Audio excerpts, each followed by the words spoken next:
কাণ্ডৰ অন্যতম অভিযুক্ত অমৃতপ্ৰভা মহন্ত সেই অমৃতপ্ৰভা মহন্তৰ বাবে আগবাঢ়ি আহিল এগৰাকী অধিবক্তা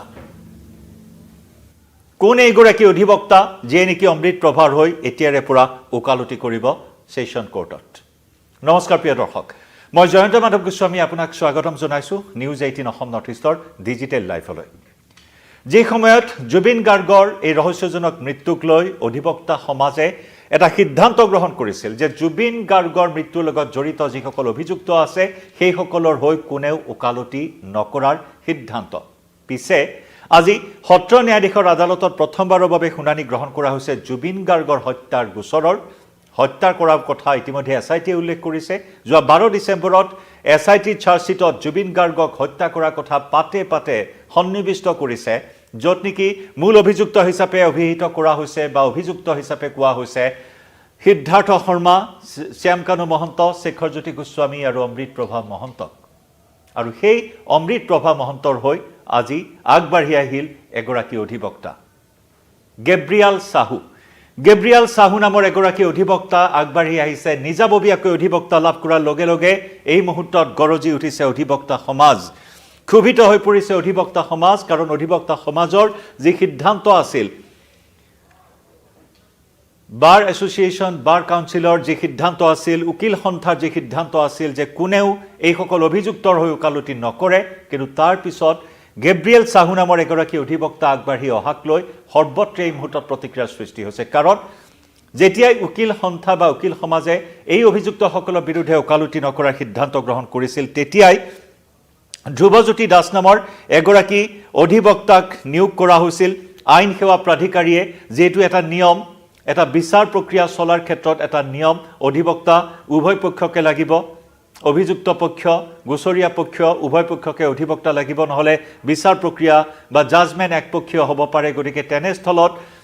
অধিবক্তাৰ প্ৰয়োজন আৰু অধিবক্তা লাভ কৰাটো সকলোৰে এটা অধিকাৰ সেই মৰ্মে জুবিন গাৰ্গৰ হত্যাকাণ্ডত জড়িত অভিযুক্ত সকলৰো বা জুবিন গাৰ্গৰ ৰহস্য মৃত্যুৰ সৈতে জড়িত অভিযুক্ত সকলৰো অধিকাৰ আছে অধিবক্তা লাভ কৰাটো কিন্তু যেতিয়াই উকিল সমাজে ওকালতি নকৰাৰ সিদ্ধান্ত গ্ৰহণ কৰিছিল তেতিয়াই আইন সেৱা প্ৰাধিকাৰীয়ে নিয়োগ কৰিছিল ধ্ৰুৱজ্যোতি দাস তেওঁক অধিবক্তা হিচাপে অভিযুক্ত সকলৰ অধিবক্তা হিচাপে নিয়োগ কৰা হৈছিল যোৱা 16 ডিসেম্বৰত সিজিএমত প্ৰথমটো শুনানি গ্ৰহণ কৰা হৈছিল যেটো জুবিন গাৰ্গৰ ঘটনাটো এটা হত্যাকাণ্ড বুলি কোৱা হৈছে আৰু সেইভাবে সত্ৰ ন্যায়াধীশৰ আদালতলৈ এই গোচৰটোৰ বিচাৰ প্ৰক্ৰিয়া হস্তান্তৰ কৰা হৈছে স্থানান্তৰ কৰা হৈছে আৰু সেই মৰ্মে আজি সত্ৰ ন্যায়াধীশৰ আদালতত প্ৰথমবাৰৰ বাবে জুবিন গাৰ্গৰ ৰহস্য মৃত্যুৰ আজি শুনানি গ্ৰহণ কৰা হৈছে আজি ভাৰ্চুৱেলি আটাইসকল অভিযুক্তক আদালতত হাজিৰ কৰা হয় কিন্তু তাৰ মাজতে কেইবাটাও গুৰুত্বপূৰ্ণ খবৰ যে অমৃতপ্ৰভা মহন্তৰ বাবে আগবাঢ়ি আহিল এগৰাকী অধিবক্তা গেব্ৰিয়েল সাহু নামৰ অধিবক্তা গৰাকী ওকালতি কৰিব অমৃতপ্ৰভাৰ হৈ নিজাববীয়া অধিবক্তা লাভ কৰিছে অমৃতপ্ৰভাই সমান্তৰালকৈ জুবিন গাৰ্গৰ যি দুই দেহৰক্ষী সেই দুই দেহৰক্ষীয়ে ডিফল্ট বেইল পোৱাৰ কথা কোৱা হৈছিল অৱশ্যে সেই সম্পৰ্কত আজি কোনো ধৰণৰ আবেদন জনোৱা হোৱা নাই আগতীয়া জামিনৰ কাৰণ যি দুই অভিযুক্ত দুই দেহৰক্ষীৰ যি গোচৰ আছিল আই বহিভূত সম্পত্তিৰ গোচৰ সেই গোচৰত দুইকে পুনৰ গ্ৰেপ্তাৰৰ প্ৰসংগও চৰ্চালৈ আহিছিল আৰু মুখ্যমন্ত্ৰী তদাৰকী কোষে গ্ৰেপ্তাৰৰ অনুমতি বিচাৰি আদালতত আবেদন জনোৱাৰ কথাও আছিল উল্লেখযোগ্য যে 16 ডিসেম্বৰত কামৰূপ মহানগৰ সিজিএম আদালতত জুবিন গাৰ্গৰ হত্যাৰ প্ৰথমটো শুনানি গ্ৰহণ কৰা হৈছিল 250 পৃষ্ঠাৰ চাৰ্জশিট লগতে 12000 নথি সংলগ্ন এখন বৃহৎ চাৰ্জশিট এই চাৰ্জশিটখন এসআইটিয়ে 84 দিনত আদালতত দাখিল কৰিছিল 3 মাহৰ ভিতৰত প্ৰতিবেদন দাখিল কৰাৰ নিয়ম যদিও 3 মাহৰ পূৰ্বে জুবিন গাৰ্গৰ ৰহস্যজনক মৃত্যুৰ চাৰ্জশিট দাখিল কৰিবলৈ সক্ষম হৈছিল আৰু তাৰ পিছত এতিয়া শুনানি প্ৰক্ৰিয়া আৰম্ভ হৈছে পৰৱৰ্তী শুনানিৰ দিনো ইতিমধ্যে ধাৰ্য কৰা হৈছে অহা 2 বা 3 জানুৱাৰী পৰৱৰ্তী শুনানিৰ দিন গ্ৰহণ কৰা হৈছে গতিকে তেনেস্থলত অমৃতপ্ৰভা মহন্তই অধিবক্তা লাভ কৰা বিষয়টোক লৈ মুহূৰ্তত তীব্ৰ প্ৰতিক্ৰিয়াৰ সৃষ্টি হৈছে খুদ প্ৰতিক্ৰিয়া প্ৰকাশ কৰিছে অধিবক্তা সমাজে উকিল সন্থাৰ ফালৰ পৰা প্ৰতিক্ৰিয়া প্ৰকাশ কৰিছে আৰু লগতে জুবিন গাৰ্গৰ আজি সত্ৰ ন্যায়াধীশৰ আদালতত সেশন কোৰ্টত চলা এই শুনানি সম্পৰ্কত প্ৰতিক্ৰিয়া প্ৰকাশ কৰিছে জ্যেষ্ঠ অধিবক্তা বিজন মহাজনেও আমি সেই ভাষ্যসমূহ আগবঢ়াই লৈছো আপোনালোকৰ সন্মুখত শুনক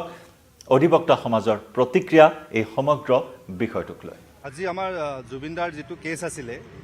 আমি আপোনালোক আগতেই কৈছো যে মই ব্যক্তিগতভাৱে আৰু উকিল সন্থা গুৱাহাটীৰ ফালৰ পৰা এই কেছটোত আমি নিৰীক্ষণ কৰি থাকিম। আজি মই আছিলোঁ, তো তাতে কোনো ধৰণৰ বেল পিটিশ্যন দিয়া হোৱা নাই, কিন্তু অমৃত প্ৰভাৰ বাবে এগৰাকী কোনোবা চাহু নামৰ ব্যক্তি এডভকেট এপিয়াৰ হৈছে। তো এই চাহু এপিয়াৰ হৈছে, তেওঁ বেল পিটিশ্যন দিয়া নাই, কিন্তু চৰকাৰী যিটো অধিবক্তা আছে তেখেতক পেন ড্ৰাইভটো দিলে চাৰ্জশ্বিটৰ। কিন্তু অতি পৰিতাপৰ বিষয় যে পেন ড্ৰাইভটো দিলে 12,000 পৃষ্ঠা বা ইমান হাজাৰ পৃষ্ঠাৰ, কিন্তু সেই পেন ড্ৰাইভটো পঢ়িবৰ কাৰণে চৰকাৰী উকিলৰ হাতত এটা কম্পিউটাৰ নাই। আৰু অহা 3 জানুৱাৰী 2026 কেছটো চাৰ্জ ফ্ৰেমৰ কাৰণে আছে। আপুনি এটা কথা কওক, এজন মাত্ৰ চৰকাৰী অধিবক্তাই 12,000 পেজ পঢ়ি এটা চাৰ্জ ফ্ৰেমিঙত তেওঁ শুনানি গ্ৰহণ কৰিব, এইটোতো হ'ব নোৱাৰে, যাৰ লগত আনকি এটা লেপটপ নাই। তো তেওঁ হাৰ্ড কপি বিচাৰিছে, হয়তো CID হাৰ্ড কপি দিব। তথাপিও আপুনি এজন মানুহ হিচাপে কওক,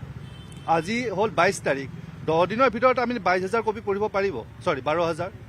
10,000, 5,000 নোৱাৰে। তাকো এনেই পঢ়িলেই নহ'ব, বিস্ময় পঢ়াৰ নিচিনা, আমি একদম সূক্ষ্মভাৱে পঢ়িব লাগিব। গতিকে আমি গুৱাহাটী উকিল সন্থাই বাৰে বাৰে কৈ আছিলোঁ, চৰকাৰক আমি আবেদন জনাইছোঁ আপোনালোকৰ মাধ্যমেৰে, আমি কাইলৈ তেওঁলোকক মেমৰেণ্ডাম দিম, স্মাৰক পত্ৰ দিম। জুবিনদাৰ কেছটো ফাষ্ট ট্ৰেক হ'ব লাগে, কল ফাষ্ট ট্ৰেক নহয়। বাৰে বাৰে কৈ আছোঁ, আমাৰ অভিনীলৰ ফাষ্ট ট্ৰেকৰ নিচিনা নহয়, এইটো ডে টু ডে হিয়েৰিং হোৱা ফাষ্ট ট্ৰেক কৰিব লাগে। স্পেচিয়েল PP দিব লাগে, এ টিম অফ PP দিব লাগে, যাতে এজন PP এইটো কাম কৰিব নোৱাৰে। মানে আপোনাৰ ধৰক স্পেচিয়েল প্ৰচিকিউটৰ হ'ব লাগে, এটলিষ্ট 8-10জন মানুহ এটা টিম হ'ব লাগে, যেনেকৈ CID ইমান ডাঙৰ টিম, ইমান ধুনীয়া ডাঙৰ টিম এটা আমাৰো বনাই দিয়ক। আৰু ইয়াত লেকুনা থাকিব নালাগে এখন। আৰু আজি মহামান্য যে সত্ৰ ন্যায়াধীশে যথেষ্ট প্ৰম্পটলি একশ্যন লৈছে। আৰু এই চেগতে মই মুখ্য ন্যায়িক দণ্ডাধীশ চেইজামক ধন্যবাদ জনাইছোঁ উকিল সন্থা গুৱাহাটীৰ তৰফৰ পৰা। তেওঁ কেছটো এদিনতেই চাৰ্জশ্বিট পাইছে, সেইদিনাখনে ছেশ্যনলৈকে তেওঁ কমিট কৰি পঠিয়াইছে। আজি সত্ৰ ন্যায়াধীশেও এই কেছটো লৈছে আৰু প্ৰম্পটলি অতি তাৎক্ষণিকভাৱে তেওঁ কেছটো লৈছে, শুনানি গ্ৰহণৰ কাৰণে 3 তাৰিখ দিছে। কিন্তু আপোনালোকক মই এটা প্ৰেক্টিকেল কথা ক'ব গৈ আছোঁ। প্ৰেক্টিকেল কথাটো হ'ল, এজন মানুহ 12,000 পেজ পঢ়িব কেতিয়াও নোৱাৰে, তাকো এটা ভালকৈ এটা কম্পিউটাৰটো নাই। গতিকে আপোনালোকৰ মাধ্যমেৰে মই চৰকাৰক আবেদন জনাইছোঁ, এইটো ইমান মানে পাতলীয়াভাৱে নল'ব। এইটো জুবিনদাৰ কেছ, অসমৰ প্ৰতিজন মানুহ, ভাৰতৰ প্ৰতিজন মানুহৰ আৱেগ অনুভূতি ইয়াত জড়িত আছে, আমাৰ আৱেগ অনুভূতি জড়িত আছে। গতিকে এই কেছটোত এটলিষ্ট আপোনালোকে মানে যিখিনি দৰকাৰ পৰ্যাপ্ত সুবিধাখিনি দিয়ক, যাতে এই কেছটোত কাইলৈ দোষী সাব্যস্ত হয়। কিন্তু দোষী যদি কাইলৈ সাব্যস্ত নহয়, কিন্তু আমি চবেই ভুগিম। আৰু চৰকাৰে বাৰে বাৰে কৈ আছে, এতিয়া কাম আদালতৰ। কাম যদি আদালতৰ হয়, আদালত কিন্তু আপোনাৰ আদালত তলত নহয়, আদালতৰ কাম কাজবিলাকৰ সুবিধা কৰাটো আপোনাৰ দায়িত্ব। ইনফ্ৰাষ্ট্ৰাকচাৰ লাগিব, ইনফ্ৰাষ্ট্ৰাকচাৰ কোনে দিব? আপুনি মোক কাম এটা দিব, মই আদালত, মই কাম কৰিম। মোক কামটো কৰিব, আপুনি পৰ্যাপ্ত বস্তু নিদিব, এটা কম্পিউটাৰ নিদিব, মই অকলে 12,000 পেজ পঢ়িব লাগিব, এইটোতো নহ'ব। গতিকে চৰকাৰক কৈছোঁ, যদি সদিচ্ছা আছে, আমি আপোনালোকৰ লগত আমাৰ কোনো দ্বন্দ্ব নাই, বিবাদ নাই। আমি অসমীয়া ৰাইজৰ হৈ কৈ আছোঁ, অসমবাসীৰ হৈ কৈ আছোঁ, যদি আপোনালোকৰ সঁচাকৈ সদিচ্ছা আছে, এই মানুহখিনিক যিখিনি আমাৰ PP আছে, তেওঁ স্পেচিয়েল পাব্লিক প্ৰচিকিউটৰ দিয়ক, এটা টীম দিয়ক, 8-10টা মানুহৰ টীম দিয়ক, লগত এছিষ্টেণ্ট কিছু মানুহ দিয়ক, কম্পিউটাৰ দিয়ক, এটা ফুল ফ্লেজাৰ টীম দিয়ক, তেতিয়াহে আমি ন্যায় পাম। তাৰ বাহিৰে কিন্তু আমি ন্যায় পোৱাৰ আশা খুব কম আছে। 3 তাৰিখ ফিজিকেলি নে ভাৰ্চুৱেলি কি আলোচনা বা 3 তাৰিখে ফিজিকেলি ভাৰ্চুৱেলি একো কথা কোৱা নাই, কিন্তু যিটো আমি দেখিছোঁ হয়তো ভাৰ্চুৱেলিয়ে হ'ব, কাৰণ অৰ্ডাৰটোত আছে, অৰ্ডাৰটোত লিখিছে যে তেওঁলোকক কপি দিব দিছে, তেওঁলোকক 7 দিনৰ ভিতৰত কপি দিব দিছে, হাৰ্ড কপি। যিহেতু চাওক, এইখন মহামান্য আদালতে বুজি পাইছে যে জেলত কম্পিউটাৰ নাই, গতিকে CIDক কৈছে যে আপোনালোকে এই গোটেই চাৰ্জশ্বিটখন তেওঁলোকক হাৰ্ড কপি দিব। চাৰ্জশ্বিটখন পেন ড্ৰাইভ পাইছে, পেন ড্ৰাইভ পালে আপুনি এতিয়া সেই তাতো পঢ়িব নোৱাৰিব ন, কম্পিউটাৰ নাই। গতিকে সেই বস্তুটো হৈছে, তেখেতসকলক 7 দিনৰ ভিতৰত দিব দিছে। CIDয়ে দিব, ডাইৰেকশ্যন আছে ইয়াতে, আপোনালোকে 7 দিনৰ ভিতৰত দিব। আৰু দুজন ইয়াতে ধৰক অমিতাভ বৰুৱা বুলি এজন আছে, আৰু প্ৰবীণ কুমাৰ শৰ্মা, এওঁলোক দুজন লিগেল ডিফেন্স কাউন্সিল আৰু নিয়োগ হৈছে। যিজন প্ৰথমতে চিফ লিগেল এইড আছিলে ধ্ৰুৱজ্যোতি দাস, তেওঁলোকৰ লগত এই দুজনকো দিছে, কাৰণ তেওঁলোকে মহামান্য আদালতে বুজি পাইছে যে অকলে এজনে নোৱাৰে। গতিকে মই বাৰে বাৰে কৈছোঁ যে আৰু আমাক এটা ভাল টিম দিয়ক। আমাৰ দাবী উকিল সন্থা গুৱাহাটীৰ দাবী নহয়, এইটো অসমবাসীৰ দাবী যে এখন স্পেচিয়েল কোৰ্ট বহাওক, ডে টু ডে হিয়েৰিং কৰক, এটা ভাল টিম বনাওক। এনেই এখন কোৰ্টক জাপি বস্তুটো দি পেলাই দায়সাৰা কাম নকৰিব, চৰকাৰক আমি অনুৰোধ জনাইছোঁ। ধন্যবাদ। আজি জুবিন গাৰ্গৰ মৃত্যুৰ গোচৰটো ছেছন আদালতৰ মজিয়া পোৱাৰ পৰিপ্ৰেক্ষিতত যিসকল অভিযুক্ত আছে 7জন আজিৰ গোটেই কোৰ্টৰ প্ৰচিডিং ভিডিঅ' আৰু ইলেক্ট্ৰনিক মোডত কাৰ্যত সমাপ্ত কৰা হৈছে পৰৱৰ্তী তাৰিখ ফৰ কনচিডাৰেশ্যন অফ চাৰ্জ যিকোনো ছেছন ট্ৰাইবল অফেন্সৰ এইটোৱে প্ৰক্ৰিয়া কিমান তাৰিখ দিছে কৈ দিয়ে অহা 3 জানুৱাৰী 2026 চনত দিছে এই যি তাৰিখ ধাৰ্য আদালতে আজি কৰিছে এই তাৰিখৰ দিনা যি দিন ধাৰ্য কৰা হৈছে পৰৱৰ্তী তাৰিখ এই তাৰিখটো হৈছে কনচিডাৰেশ্যন অফ চাৰ্জৰ বাবে সেই তাৰিখত আসামী ফিজিকেলি হাজিৰ হ'লেও চাৰ্জ ফ্ৰেম কৰিব বা নকৰিব তাৰ ওপৰত সিদ্ধান্ত আদালতে ল'ব পাৰে একেদৰে ভিডিঅ' বা ইলেক্ট্ৰনিক মোডৰ জৰিয়তেও এই কাৰ্যৰ সফল পৰিসমাপ্তি আদালতে ঘটাব পাৰে চাৰ্জ যদি ফ্ৰেম হয় নিশ্চিতভাৱে তাৰ পৰৱৰ্তী তাৰিখবিলাক ধাৰ্য কৰা হ'ব প্ৰসিকিউশ্যন এভিডেন্সৰ বাবে আৰু প্ৰসিকিউশ্যন এভিডেন্সৰ বাবে যিবিলাক যি ধাৰা BNSSত সন্নিৱিষ্ট হৈ আছে তাত লিপিবদ্ধ আকাৰত আছে যে টোটেল প্ৰসিকিউশ্যন উইটনেছ 394 জন এই 394 জন আপোনাৰ যি প্ৰশ্ন আছিলে যে তেখেতক ফিজিকেলি আদালতত হাজিৰ থাকিব লাগিবনে নাই BNSSৰ 254 ধাৰাত লিপিবদ্ধ আকাৰত আছে যে প্ৰসিকিউশ্যন উইটনেছ বিলাক আদালতত সুশৰীৰে হাজিৰ নোহোৱাকৈও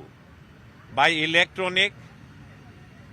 বা ভিডিঅ' কনফাৰেন্সিং মোডেৰে তেখেতসকলৰ সাক্ষ্যদান আদালতে গ্ৰহণ কৰিব পাৰিব ইমানেই মোৰ বন্ধুজনে কোৱাৰ লেখীয়াকৈ পৰৱৰ্তী যি তাৰিখ জানুৱাৰী মাহত ধাৰ্য কৰিছে সেই তাৰিখৰ দিনা সেই দিনটো ধাৰ্য কৰা হৈছে ফৰ ফ্ৰেমিং অফ চাৰ্জ আৰু প্ৰডাকশ্যন অফ একিউজ বুলি ইমানেই ধন্যবাদ আজি আমাৰ আৰু সেয়া ছেছন কোৰ্টত আজি জুবিন গাৰ্গৰ ৰহস্য মৃত্যুৰ গোচৰৰ দ্বিতীয়টো শুনানি গ্ৰহণ কৰা হয় অহা 3 জানুৱাৰীত পুনৰ দিন ধাৰ্য কৰা হৈছে আৰু সেইবাবে অধিবক্তা সমাজে প্ৰতিক্ৰিয়া প্ৰকাশ কৰিছে এই যে তাৰিখ পে তাৰিখ লোৱাৰ যিটো পৰম্পৰা এই পৰম্পৰা জুবিন গাৰ্গৰ ক্ষেত্ৰত পৰিহাৰ কৰা হওক আৰু তাকে লৈ অধিবক্তা সমাজ কিছু ক্ষোভিত কিছু ক্ষুণ্ণ হৈছে তেওঁলোক ইনফ্ৰাষ্ট্ৰাকচাৰৰ কথা কৈছে সা সুবিধাৰ কথা কৈছে আৰু এটা বিশেষ আদালতৰ ব্যৱস্থা কৰি বা ফাষ্ট ট্ৰেক আদালতৰ ব্যৱস্থা কৰি অতি শীঘ্ৰেই জুবিন গাৰ্গৰ দৰে সেই মহান সত্তা জুবিন গাৰ্গৰ সৃষ্টিয়ে যি অসমবাসীক জীপাল কৰা সেই এটা সত্তা জুবিন গাৰ্গৰ মৃত্যুৰ লগত যাতে কোনেও খেলা নকৰে তাৰ বাবেও আহ্বান জনাইছে অধিবক্তা সমাজে আৰু সেইবাবে যথোপযুক্ত সা সুবিধাৰ মাজেৰে ফাষ্ট ট্ৰেক আদালতৰ বিচাৰ প্ৰক্ৰিয়া সামৰি জুবিন গাৰ্গৰ ন্যায় প্ৰক্ৰিয়াক আগবঢ়াই নিবলৈ চৰকাৰৰ ওচৰত দাবী জনাইছে অধিবক্তা সমাজে আৰু তাৰ মাজতে প্ৰতিক্ৰিয়াৰ বিষয় যে নিজাববীয়াকৈ অধিবক্তা লাভ কৰিলে অমৃতপ্ৰভা মহন্তই গেব্ৰিয়েল সাহু আৰু গেব্ৰিয়েল সাহুৱে ওকালতি কৰিব অমৃতপ্ৰভা মহন্তৰ হৈ বিভিন্নজনে প্ৰতিক্ৰিয়া প্ৰকাশ কৰিছে অভিজিত বড়ো এইজন অধিবক্তা সমাজৰ পৰা বহিষ্কাৰ কৰক সেই দাবীও এই মুহূৰ্তত উত্থাপন হৈছে গতিকে পৰৱৰ্তী সময়ছোৱাত লক্ষণীয় হ'ব জুবিন গাৰ্গৰ ন্যায় যুদ্ধখন আচলতে আদালতৰ জৰিয়তে ন্যায়ালয়ৰ জৰিয়তে কেনেদৰে আগবাঢ়ে প্ৰতিগৰাকী অসমবাসীৰে দৃষ্টি নিবদ্ধ হৈ থাকিব লাইভৰ পৰা বিদায় লৈছোঁ জনাব পাৰে আপোনাৰ প্ৰতিক্ৰিয়া কমেণ্ট ছেকশ্যনত ধন্যবাদ